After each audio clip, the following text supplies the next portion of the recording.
क्या आंध्र प्रदेश के चुनाव में धांधली हुई है? क्योंकि 2024 के आंध्र प्रदेश विधानसभा चुनाव में कुछ अजीब वोटिंग पैटर्न सामने आए हैं। कुछ विशेषज्ञों ने दावा किया है कि रात में, खासकर आधी रात के बाद भी बड़ी संख्या में वोट डाले गए हैं। वित्त मंत्री निर्मला सीतारमण के पति और अर्थशास्त्री प्रकला प्रभाकर ने दावा किया कि रात 11:15 बजे से लेकर सुबह 2 बजे के बीच करीब 4.25% वोट डाले गए। ये संख्या करीब अंकों में 17 लाख के बराबर बैठती है। उन्होंने कहा कि कुल मिलाकर शाम 8 बजे से रात 12 बजे के बीच करीब 52 लाख वोट दर्ज किए गए, जो अपने आप में चौंकाने वाला आंकड़ा है। प्रभाकर के मुताबिक सबसे हैरान करने वाली बात यह है कि कुछ मामलों में वोट डालने की गति बेहद तेज थी। उनका कहना है कि कई जगहों पर हर 20 सेकंड में एक वोट डाला गया, जबकि कुछ मामलों में ये समय सिर्फ 6 सेकंड रहा। उन्होंने सवाल उठाया कि जब ईवीएम मशीन को रीसेट होने में ही करीब 14 सेकंड लगते हैं, तो इतनी तेजी से वोटिंग कैसे संभव है?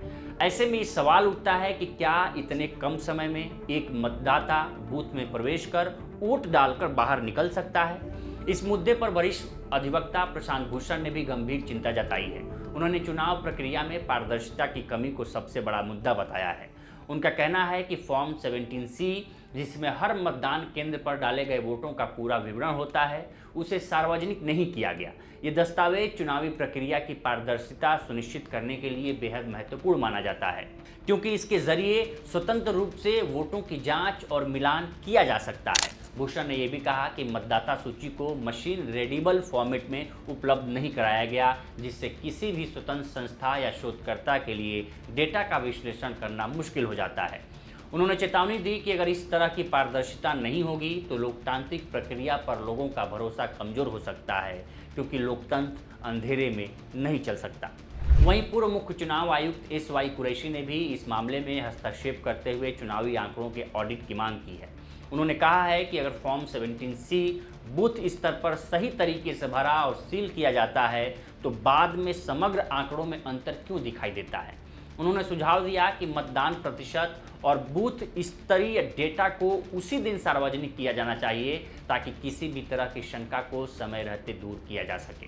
इसके अलावा विवाद का एक और महत्वपूर्ण पहलू वोटिंग प्रतिशत में अचानक आई बढ़ोतरी है। मतदान के दिन शाम 5 बजे तक चुनाव आयोग के अधिकारियों ने 68.04% मतदान की जानकारी दी थी। यह आंध्र प्रदेश विधानसभा के चुनाव की बात हो रही है। इसके बाद रात 8 बजे यह आंकड़ा 68.12% बताया गया, लेकिन रात 11:45 इसे संशोधित कर 76.5% कर दिया गया और अंततः 4 दिन बाद जारी अंतिम आंकड़ों में मतदान प्रतिशत 81.79 यानी करीब 82% बताया गया। इतने कम समय में वोटिंग प्रतिशत में इस तरह की बड़ी वृद्धि ने भी कई सवाल खड़े कर दिए हैं। हालांकि ये भी ध्यान देने वाली बात है कि भारत में कई बार मतदान केंद्रों पर शाम 5 बजे के बाद भी लंबी कतारें होती हैं, और जो लोग समय से पहले लाइन में लग जाते हैं उन्हें वोट डालने का अधिकार होता है, भले ही इसमें देर रात तक समय लग जाए। लेकिन विशेषज्ञों का कहना है कि इतनी बड़ी संख्या में देर रात वोटिंग और उसकी गति को लेकर स्पष्ट और विस्तृत डेटा सार्वजनिक किया जाना चाहिए। राजनीतिक दृष्टि से देखें तो इस चुनाव में एन चंद्रबाबू नायडू के नेतृत्व में एनडीए ने भारी जीत दर्ज की थी। 175 सदस्यीय विधानसभा में गठबंधन ने 164 सीटें जीती थीं, जिसमें तेलुगु देशम पार्टी को 135 सीटें, भारतीय जनता पार्टी को 8 सीटें और जनसेना पार्टी को 21 सीटें मिली थी। इस जीत के साथ चंद्रबाबू नायडू चौथी बार राज्य के मुख्यमंत्री बने।